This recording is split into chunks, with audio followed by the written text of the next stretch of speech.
ನಮಸ್ಕಾರ, ಶುಭ ಸಂಜೆ ಪ್ರೀತಿಯ ವೀಕ್ಷಕರೆಲ್ಲರಿಗೂ ಸಂಕಲ್ಪ ಸಿದ್ಧಿ ಕಾರ್ಯಕ್ರಮಕ್ಕೆ ಆತ್ಮೀಯ ಪ್ರೀತಿಯ ಸ್ವಾಗತ ಹೇಳ್ತಾ ಇರೋದು ನನ್ನ ಅನುಷಾ. ನೀವು ಕೂಡ ನಿಮ್ಮ ಅದೃಷ್ಟದ ಕೀಯನ್ನ ಪಡೆದುಕೊಳ್ಬೇಕು ಅಂತಂದ್ರೆ ಸ್ಕ್ರೀನ್ ಮೇಲೆ ನಿಮಗೆ ವಾಟ್ಸ್ಆಪ್ ಸಂಖ್ಯೆ ಬರ್ತಾ ಇದೆ. ಆ ಒಂದು ಗ್ರೂಪ್ಗೆ ನೀವು ಜಾಯ್ನ್ ಆಗೋದ್ರಿಂದ ಇದೇ ಜುಲೈ 26ನೇ ತಾರೀಕು ನೀವು ನೇರವಾಗಿ ಬಂದು ನಿಮ್ಮ ಅದೃಷ್ಟದ ಕೀಯನ್ನ ಉಚಿತವಾಗಿ ಪಡೆದುಕೊಳ್ಬಹುದು. ಮತ್ತೆ ಹೇಳ್ತಾ ಇದ್ದೀನಿ, ಯಾರೆಲ್ಲ ವಾಟ್ಸ್ಆಪ್ ಗ್ರೂಪ್ ನಲ್ಲಿ ಇದ್ದೀರಾ ಅವರು ಮಾತ್ರ ಇದನ್ನ ಪಡೆದುಕೊಳ್ಳೋದಕ್ಕೆ ಸಾಧ್ಯ ಇರುತ್ತೆ. ಸೊ ಇದ್ರ ಬಗ್ಗೆ ನಿಮ್ಗೆ ಹೆಚ್ಚಿನ ಮಾಹಿತಿ ಬೇಕು ಅಂತಂದ್ರೆ ವಾಟ್ಸ್ಆಪ್ ಗ್ರೂಪ್ಗೆ ನೀವು ಜಾಯ್ನ್ ಆಗೋದ್ರಿಂದ ಸಂಪೂರ್ಣವಾಗಿರುವಂತಹ ಮಾಹಿತಿನ ನೀವು ಪಡೆದುಕೊಳ್ಳಬಹುದು. ಇನ್ನು ಎಂದಿನಂತೆ ಕಾರ್ಯಕ್ರಮದಲ್ಲಿ ನಮ್ಮ ಜೊತೆ ಇದ್ದಾರೆ ಸ್ಪಿರಿಚುವಲ್ ಗುರು ಡಾಕ್ಟರ್ ವಿಷ್ಣುದತ್ತ ಗುರುಜಿಯವರು. ಗುರುಗಳನ್ನ ಕಾರ್ಯಕ್ರಮಕ್ಕೆ ಬರ್ಮಾಡ್ಕೊಳ್ಳೋಣ. ನಮಸ್ತೆ ಗುರುಗಳೇ, ಕಾರ್ಯಕ್ರಮಕ್ಕೆ ಆತ್ಮೀಯ ಸ್ವಾಗತ. ಲೈಫ್ ನಲ್ಲಿ ಫ್ರೆಂಡ್ಸ್ ಹೇಗಿರ್ತಾರೋ ಈ ಶತ್ರುಗಳು ಹಂಗೆ ಇರ್ತಾರೆ. ಎಲ್ಲಿ ಉಟ್ಕೊಳ್ತಾರೋ ಗೊತ್ತಿಲ್ಲ, ಅಥವಾ ಫ್ರೆಂಡ್ ಆಗಿರೋರೇ ಕೆಲವು ಸಲ ಶತ್ರುಗಳು ಆಗ್ಬಿಟ್ಟಿರ್ತಾರೆ ಅಂತ ಹೇಳ್ಬೋದು. ನಮ್ಮ ಜೀವನದಲ್ಲಿ ಇರುವಂತ ಒಂದು ದೊಡ್ಡ ಶತ್ರು ದೂರ ಆಗ್ಬೇಕು ಅಂತಂದ್ರೆ ಏನ್ ಮಾಡ್ಕೊಳ್ಬೇಕಾಗತ್ತೆ ಗುರುಗಳೇ? ಬಿಕಾಸ್ ಅವ್ರೊಬ್ರು ನಮ್ ಲೈಫಲ್ಲಿ ಇಲ್ಲ ಅಂದ್ರೆ ನಾವ್ ಎಲ್ಲೋ ಹೊರಟೋಗ್ತೀವಿ ಅಂತ ಕೆಲವು ಸಲ ಯೋಚನೆ ಮಾಡ್ತಿರ್ತೀವಿ. ಸೊ ಈ ಶತ್ರು ನಮ್ಮಿಂದ ದೂರ ಆಗಬೇಕು ಅಂತಂದ್ರೆ ಏನ್ ಮಾಡ್ಬೇಕಾಗತ್ತೆ? ಓಂ ವಿಶ್ವಸ್ಮೈ ನಮಃ. ಪ್ರೀತಿಯ ಬಂಧುಗಳೇ, ಶತ್ರುನ ಪ್ಯಾಂಪರ್ ಮಾಡಿ ಮಿತ್ರ ಮಾಡ್ಕೋಬೇಡಿ. ಅವನು ಆಗಲ್ಲ, ಪ್ಯಾಂಪರ್ ಆಗೋದೇ ಇಲ್ಲ. ಅವನು ಯಾವಾಗಲೂ ಕ್ರೂರ ಮೃಗದ ಥರ ಇರ್ತಾನೆ. ಎಂತ ಮಾಡೋದು? ನೀವೆಷ್ಟೇ ಪುಸಲಾಯಿಸಿದ್ರು ಆತ ಹಾಗೆ ನಡೆದುಕೊಳ್ಳುತ್ತಾನೆ. ಇದಕ್ಕಿರುವ ಒಂದೇ ಒಂದು ದಾರಿ ಅಂತಂದ್ರೆ ಅವನನ್ನು ದೂರ ಇಡಬೇಕು. ದೂರ ಇಡಕ್ಕೂ ಬಿಡಲ್ಲ ಅವನು. ಮತ್ತೊಂದು ರೀತಿಯಲ್ಲಿ ಅವನು ಇವನು ತೊಂದರೆ ಕೊಡ್ತಾನೆ ಇರ್ತಾನೆ. ಯಾವುದೋ ಒಂದು ರೀತಿಯಲ್ಲಿ ತೊಂದರೆ ಕೊಡ್ತಿರ್ತಾರೆ. ಎಷ್ಟೆಷ್ಟು ಪ್ರಯತ್ನಗಳನ್ನ ನೀವು ಮಾಡ್ತಿರ್ತೀರಿ.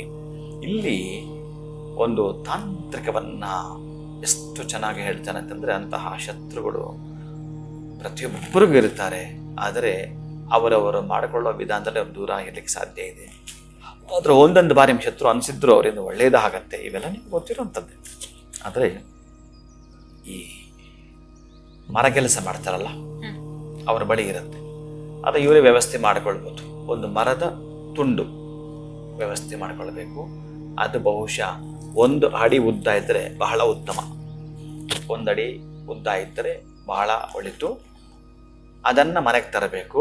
ಬರೋವಾಗಲೇ 8 ಮೊಳೆಗಳನ್ನು ತರಬೇಕು. ಈ ವುಡ್ ಪೀಸ್ ಇರುತ್ತಲ್ಲ, ಆ ಮರದ ತುಂಡನ್ನು ಸಪರೇಟ್ ಇಡಬೇಕು. ಮೊಳೆಗಳು ಏನು ತಂದಿದ್ದೀವೋ ಆ ಕಬ್ಬಿಣದ ಮೊಳೆಗಳು ಅದನ್ನು ಎಳ್ಳೆಣ್ಣೆಲಿ ಹಾಕಬೇಕು. ಒಂದು ಬೌಲಲ್ಲಿ ಎಳ್ಳೆಣ್ಣೆ ಒಂದು 100 ಗ್ರಾಮ 200 ಗ್ರಾಮ ಹಾಕಿ ಅದರಲ್ಲಿ ಈ ಮೊಳೆಗಳು ಹಾಕಬೇಕು. ಪ್ರತಿ ಶನಿವಾರ ಈ 1 ಮೊಳೆ ತೆಗೆದು ಆ ಉಡ್ಡು ಯಾವುದಾದ್ರು ಒಂದು ಅಡಿಕೆ ತಟ್ಟೆನೋ ಬೇರೆ ಎಲ್ಲಿ ಬೇಕಾದ್ರೂ ಒಂದು ತಟ್ಟೆಯಲ್ಲಿ ಬೇಕಾದ್ರೂ ಇಡ್ಬೋದು. ಆ ಉಡ್ಡಿಗೆ ಟಚ್ ಮಾಡಿ ಕೆಳಗಡೆ ಇಡಬೇಕು. ಹೊಡಿಬಾರ್ದು, ಅದಕ್ಕೆ ಟಚ್ ಮಾಡಬೇಕು. ಆ ಶತ್ರುನ ಹೇಳ್ಕೊಳ್ಬೇಕು ನೀವು, ಈ ಶತ್ರು ನನ್ನಿಂದ ದೂರವಾಗಬೇಕು. ಅವನಿಗೂ ತೊಂದರೆ ಕೊಡೋದು ಬೇಡ, ಅವನಿಗೂ ಹಿಂಸೆ ಕೊಡೋದು ಬೇಡ. ಆದರೆ ನಿಮ್ಮನ್ನ ಬಾಧಿಸಬಾರ್ದವ, ನಿಮಗೆ ತೊಂದರೆ ಕೊಡಬಾರ್ದವ, ಅದನ್ನ ನಿಲ್ಲಬೇಕು. ಇನ್ನೊಬ್ಬರನ್ನ ತುಂಬಾ ಅದೇನೋ ಪದ ನಾಶ ಆಗಲಿ ಈ ಪದ ಬಳಸ್ತಾರೆ. ಈ ಪದಗಳು ಯಾವುದು ಬಳಸಬೇಡಿ ನೀವು. ಬಟ್ ನಿಮಗೆ ಕೊಡ್ತಾರ ಕಾಟ ತಪ್ಪಲಿ ಅಷ್ಟೇನೆ. ಸರ್ವದಾ ನೀವು ಯೋಚನೆ ಹೇಗೆ ಇರಲಿ. ಹಾಗಾಗಿ ಆ ಮೊಳೆಯನ್ನು ತೆಗೆದುಕೊಡ್ತಾ ನೀವು ಆ ಮರದ ತುಂಡಿಗೆ ತಾಕ್ಸುವಂಥದ್ದು, ಕೆಳಗಡೆ ಹಾಕುವಂಥದ್ದು. ಒಂದು ಅಡಿಕೆ ತಟ್ಟೆ ಬೇಕಾದ್ರೂ ಇಟ್ಟಿರಿ, ಅದನ್ನು ಹಾಗೆ ಇಡತ್ತು. ನೆಕ್ಸ್ಟ್ ಶನಿವಾರ ಸೇಮ್ ಇದೇ ಸಿಸ್ಟಮ್. ತಾಕ್ಸುವಂಥದ್ದು, ಇವನು ನನ್ನಿಂದ ದೂರವಾಗಬೇಕು ಅಥವಾ ಈಕೆನಿಂದ ದೂರವಾಗಬೇಕು ಅಂತ ಮನಸ್ಸಲ್ಲಿ ಇಟ್ಟುಕೊಂಡು ಅದನ್ನು ತಾಕ್ಸೋದು, ಅದಕ್ಕೆ ಹಾಕುವಂಥದ್ದು. ಈ ರೀತಿ 8 ಶನಿವಾರಗಳು ನೀವು ಮಾಡಲೇಬೇಕಾಗ್ತದೆ. ವರ್ಷಾನ್ಗಟ್ಲೆ ನಿಮ್ಮನ್ನು ಕಾಡ್ಸಿರ್ತಾನೆವ, ವರ್ಷಾನ್ಗಟ್ಲೆ ನಿಮ್ಗೆ ತೊಂದರೆ ಕೊಟ್ಟಿರ್ತಾರೆ. ಈ 8 ಶನಿವಾರ ನೀವು ಮಾಡೋದರಿಂದ, ಅಥವಾ ಇನ್ನೊಂದು ಪರಿಧಿ ಕೂಡ ಇದೆ ಇದರಲ್ಲಿ, ನಮ್ಗೆ ಅಷ್ಟು ತಡ್ಕೊಳ್ಳೋಕೆ ಆಗಲ್ಲ ಗುರುಗಳು ಅಂತಂದ್ರೆ, ಪಾಡ್ಯಮಿಯಿಂದ ಅಷ್ಟಮಿ ತನಕ ಮಾಡಬೇಕು. 8 ದಿನ. ಪಾಡ್ಯಮಿ ಈ ನೆಕ್ಸ್ಟ್ ಬರ್ತಕ್ಕಂಥ ಅಮಾವಾಸ್ಯೆಯಿಂದ ಪಾಡ್ಯಮಿ ಬರುತ್ತಲ್ಲ, ನೆಕ್ಸ್ಟ್ ಡೇ ಇಂದನೇ ಪಾಡ್ಯಮಿ ಇರುತ್ತೆ. 8 ದಿನ ಅಷ್ಟಮಿಗೆ 8 ಮಳೆ ಸ್ಟಾಪ್, ಕಂಟಿನ್ಯೂ ಮಾಡಬೇಕಾಗತ್ತೆ. ಆದ್ರೆ ಇಲ್ಲೊಂದು ಸ್ವಲ್ಪ ನೀವು ಗಮನಿಸೋದಿದೆ, ಶನಿಯ ಹೋರಾ ಟೈಮಿಂಗ್ಸ್ ಬೇಕಾಗತ್ತೆ. ಶನಿಯ ಹೋರಾ ಟೈಮಿಂಗ್ಸ್ ಅಲ್ಲೇ ನೀವು ಮಾಡಬೇಕಾಗತ್ತೆ. ಅದು ಕೂಡ ಅದಕ್ಕೆ ನಾನು ಹೇಳಿರ್ತೀನಿ, ಈ ಹಿಂದೂ ಕ್ಯಾಲೆಂಡರ್ನ ನೀವು ಡೌನ್ಲೋಡ್ ಮಾಡ್ಕೊಳ್ಳಿ. ಇವೆಲ್ಲ ಮತ್ತೆ ನಿಮಗೆ ಸ್ತೋತ್ರಮಾಲೆ ಆ್ಯಪ್ ಡೌನ್ಲೋಡ್, ಇವೆಲ್ಲ ನಾನು ಹೇಳಿರ್ತೀನಿ. ನಾನು ನಿಮಗೆ ಯಾವುದೋ ಮರೆಮಾಚಿರಲ್ಲ. ಇವೆಲ್ಲ ನೀವು ನೋಡ್ಕೊಂಡಾಗ ನಿಮ್ಗೆ ಸ್ವಲ್ಪ ತಿಳ್ಕೊಂಡಂಗೆ ಆಗತ್ತೆ. ಯಾವ ಹೋರಾದಲ್ಲಿ ನೀವು ಪ್ರಯಾಣ ಮಾಡಬೇಕಾದ್ರೂ ಅಷ್ಟೇ ಆಯಾ ಹೋರಾಗಳಲ್ಲಿ ಹೋಗೋದು ವರ್ಜ ಮಾಡ್ಕೋಬೇಕು. ಮಂಗಳ ಹೋರ ಅದರಲ್ಲಿ ವರ್ಜ ಮಾಡ್ಕೊಳ್ಳಿ. ಶನಿಯ ಹೋರ ವರ್ಜ ಮಾಡ್ಕೊಳ್ಳಿ. ಇನ್ಯಾರ ಹತ್ರ ಸಾಲ ಕೇಳಬೇಕು ನೀವು, ಗುರುವಿನ ಹೋರ ಇರಲಿ. ಯಾವುದೋ ಒಂದು ಬಿಸ್ನೆಸ್ ಮಾಡ್ಬೇಕು ನೀವು, ಬುದ್ಧನ ಹೋರ ತೆಗೆದು ಮಾಡಿ ನೋಡೋಣ, ನಷ್ಟ ಆಗಲಿ ನಿಮಗೆ. ಇವೆಲ್ಲ ನಾನು ಮೊದಲೇ ಹೇಳಿರ್ತೀನಿ.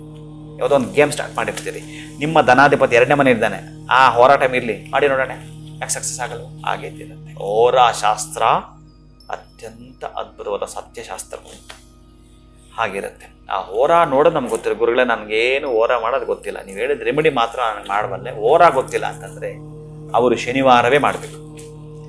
ಶನಿವಾರವೇ ನಿಮ್ಮ ಟೈಮಿಂಗ್ಸ್ ನಿಮಗೆ ಯಾವಾಗ ಅನುಕೂಲವಾಗುತ್ತೋ ಆವಾಗಲಾದರೂ ಕೂಡ ಆ ಮಳೆ ಎಣ್ಣೆಯಿಂದ ತೆಗೆಯೋದು, ಆ ಮರದ ತುಂಡಿಗೆ ತಾಕಿಸುವಂಥದ್ದು, ಆ ಪಕ್ಕದಲ್ಲಿ ಹಾಕುವಂಥದ್ದು. ನಂತರ ಈ 8 ಮಳೆಗಳು ಆ ಮರದ ತುಂಡನ್ನು ನೀವೆಲ್ಲಿಂದ ತಂದಿದ್ರೋ ಅವನಿಗೆ ವಾಪಸ್ ಕೊಡಬೇಕು. ಮರದ ಅಂಗಡಿಯವನೇ ಅವನು ಯಾರಿಗೋ ಆ ಮಳೆ ಯಾವುದಕ್ಕೋ ಬಳಸ್ತಾನೆ, ಆ ಮರದ ತುಂಡನ್ನು ಯಾವುದಕ್ಕೋ ಬಳಸ್ತಾನೆ, ಅಲ್ಲಿ ಬಳಸ್ದ ಅಂದರೆ ಮುಗೀತು. ನಿಮ್ಮ ಶತ್ರು ನಿಮ್ಮನ್ನು ಏನೂ ಮಾಡಲಿಕ್ಕೆ ಸಾಧ್ಯವಿಲ್ಲ. ಅವನ ಆ ಒಂದು ಬ್ಯುಸಿ ಶೆಡ್ಯೂಲಲ್ಲಿ ಸೆಳೆತ ಆಗ್ತಾನೆ, ಅಲ್ಲಿ ಅವನು ಕಾರ್ಯ ನಿಯೋಜಕನಾಗ್ತಾನೆ. ಇಷ್ಟು ದಿವಸ ನಿಮ್ಮ ಮೇಲೆ ಪ್ರಯೋಜನ ಇಲ್ದಾಗೆ ದರ್ಪ ತೋರಿಸಿದ್ದ, ಅವನು ಈಗ ಅಲ್ಲಿ ನಿಯೋಜಕನಾಗ್ತಾನೆ, ಮುಂದುವರಿತಾನೆ. ಹಾಗಾಗಿ ಶತ್ರುವನ್ನು ದೂರ ಇಡಬೇಕಾದ್ರೆ ಈ ತಂತ್ರವನ್ನು ನೀವು ಮಾಡ್ತೀನಿ ಅಂತಂದರೆ ಬಹಳಷ್ಟು ದೂರ ಸರಿತಾನೆ ಅವ. ಖಂಡಿತ ಗುರುಗಳೇ. ಸೊ ಶತ್ರುಗಳು ಎಲ್ಲಿರ್ತಾರೆ ಅಂತ ಗೊತ್ತಿಲ್ಲ. ಒಟ್ಟಾರೆ ನಮ್ಮ ಜೀವನದಲ್ಲಿ ಶತ್ರುಗಳು ಉಟ್ಕೊಂಡಿದ್ದಾರೆ. ಆ ಶತ್ರುಗಳು ನಮ್ಮ ಜೀವನದಿಂದ ದೂರ ಆಗಬೇಕು ಅಂತಂದರೆ ಮರದ ತುಂಡು, ಆ ಮಳೆ ಎಣ್ಣೆನ ನಾವು ಹೇಗೆ ಬಳಸ್ಕೊಳ್ಬೇಕು, 8 ಶನಿವಾರಗಳು ಪ್ರಮುಖವಾಗಿ ಅಂತ ತಿಳಿಸಿದ್ರಿ. ಅಥವಾ ಎಲ್ಲೋ ಶತ್ರುಕಾಟ ಜಾಸ್ತಿ ಆಗಿದೆ, ಶೀಘ್ರವಾಗಿ ಫಲ ಸಿಗಬೇಕು ಅಂತಂದರೆ ಪಾಡ್ಯದಿಂದ ಅಷ್ಟಮಿವರೆಗೂ ಮಾಡೋದಕ್ಕೆ ಕೂಡ ತಿಳಿಸ್ಕೊಟ್ಟಿದ್ದೀರಾ. ಸೊ ಒಂದೇ ಪ್ರಶ್ನೆಗೆ 2 ರೀತಿಯಾಗಿರುವಂಥ ರೆಮಿಡಿ, ಅವರೇ ಅದನ್ನು ಆಯ್ಕೆ ಮಾಡ್ಕೊಳ್ಬೋದು. ಆಪ್ಷನ್ಸ್ ರೀತಿಯಲ್ಲಿ ತಿಳಿಸ್ಕೊಟ್ರಿ. ಧನ್ಯವಾದಗಳು ತಮಗೆ. ನಮಸ್ಕಾರ. ಹರೇ ಶ್ರೀನಿವಾಸ. ನಿಮ್ಮ ಜೀವನದಲ್ಲಿರುವಂತಹ ಶತ್ರುಗಳಿಂದ ನೀವು ಆದಷ್ಟು ಬೇಗ ಹೊರಗಡೆ ಬರಬೇಕು ಅಂತಂದರೆ ಗುರುಗಳು ತಿಳಿಸಿರುವಂಥ ಈ ರೆಮಿಡಿಯನ್ನು ನೀವು ಫಾಲೋ ಮಾಡ್ಬೋದು. ಇನ್ನು ಇದೇ ಜುಲೈ 26ನೇ ತಾರೀಕು ನಿಮ್ಮ ಅದೃಷ್ಟದ ಕೀನ ಉಚಿತವಾಗಿ ಪಡ್ಕೊಳ್ಬೇಕು ಅಂದರೆ ಸ್ಕ್ರೀನ್ ಮೇಲೆ ಬರ್ತಿರುವಂಥ ವಾಟ್ಸಪ್ ಗ್ರೂಪ್ಗೆ ನೀವು ಜಾಯಿನ್ ಆಗ್ಬೋದು. ಇದರಲ್ಲಿ ಪ್ರತಿಯೊಂದು ಅಪ್ಡೇಟ್ಸ್ ಆಗಿರ್ಬೋದು, ನಿಮಗೆ ಇನ್ವಿಟೇಷನ್, ಯಾವ ದಿನ ಎಲ್ಲಿ ಬರಬೇಕು, ಪ್ರತಿಯೊಂದು ಇನ್ಫಾರ್ಮೇಷನ್ ಕೂಡ ನೀವು ತಿಳ್ಕೊಳ್ಳೋದಕ್ಕೆ ಅವಕಾಶ ಇರುತ್ತೆ. ಇದೇ ಜುಲೈ 26ನೇ ತಾರೀಕು ಮಾತ್ರ ನೀವು ಪಡ್ಕೊಳ್ಳೋದಕ್ಕೆ ಅವಕಾಶ ಇರುತ್ತೆ. ಸೊ ಇದ್ರ ಬಗ್ಗೆ ಹೆಚ್ಚಿನ ಮಾಹಿತಿ ಬೇಕಿದ್ದಲ್ಲಿ ನೀವು ವಾಟ್ಸಪ್ ಗ್ರೂಪ್ಗೆ ಜಾಯಿನ್ ಆಗಿ ಅಂತ ಹೇಳ್ತಾ ಕಾರ್ಯಕ್ರಮವನ್ನು ಮುಗಿಸುವಂತಹ ಸಮಯ ಆಗಿದೆ. ನಮಸ್ಕಾರ.